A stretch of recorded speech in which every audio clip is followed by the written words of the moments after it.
Welcome back. It's another trading day. Let's cross over now to the exchange for an update from Rotimi Fakejo, a stockbroker. Good morning, Rotimi. Thank you very much for joining us.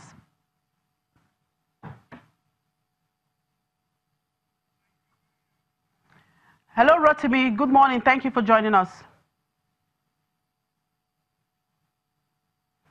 And while we wait for Rotimi to come through to us, let's quickly take a look again at the bond auction results that was offered yesterday. The Debt Management Office, of course, raised 100 billion naira on FGN bonds, which it issued on Wednesday. According to the agency, although it offered 90 billion naira bonds, investors oversubscribed the offer by more than 10 billion naira. The money raised at the offer is expected to go into financing the 2018 budget. The debt office said the total subscriptions received from bidders at the auction were above 100 billion naira.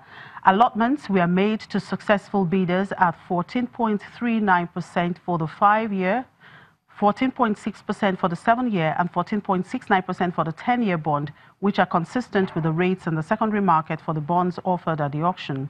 The DMO had on Tuesday announced that it had already raised 410 billion naira for the financing of the 2018 budget through the domestic debt market. With the latest announcement, the office has now raised more than 500 billion naira for the 2018 budget through the local debt market.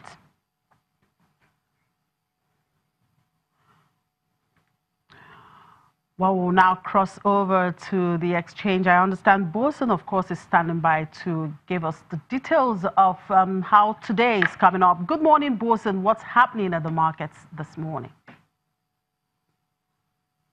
Well, Chimaze, to round off the show, a very quiet way to start this Thursday. The first session of the week is very early, within the first 1 hour of trading. But you can see some of the key indices of the market in the negative territory. The NSE 30 is down by almost 1%, 0.93. A few minutes ago when I checked that on the board, the banking sector index was also down by 0.64%, despite 25 kobo gain by GT Bank, one of the tier 1 lenders listed on the market.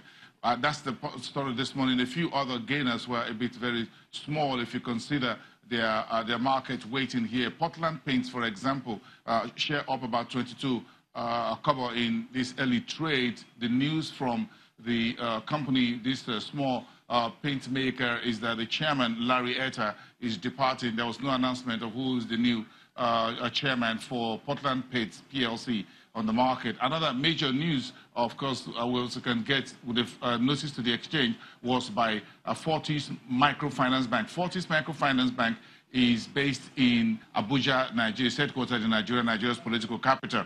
Mrs. Bumi Lawson, the interim chief executive, has departed the bank. That's according to the statement. So there is no new managing director for Fortis MFB, Microfinance Bank, yet, until the central bank appoints another managing director and CEO for Fortis Microfinance Bank. That's what the notice to the exchange yesterday by this very microfinance institution listed on the market here says. So the interim management committee of Fortis Microfinance will continue to run their affairs until the central bank gets into the seat, someone else to replace Bumi Lawson, who has departed for no reason. According to the statement, there was no reason given for her departure. So that looks like where today's trading is like. But in terms of earnings, we don't have any earnings notice yet on the market. But of course, it's still early days. Within the first 1 hour, we still have a couple of hours to go before 2:30, which is the closing gong. All right, thank you very much, Bosun, for that update. And that's a wrap on today's edition of the program. Thank you very much for watching. I'm Chimeze Obi Iwago.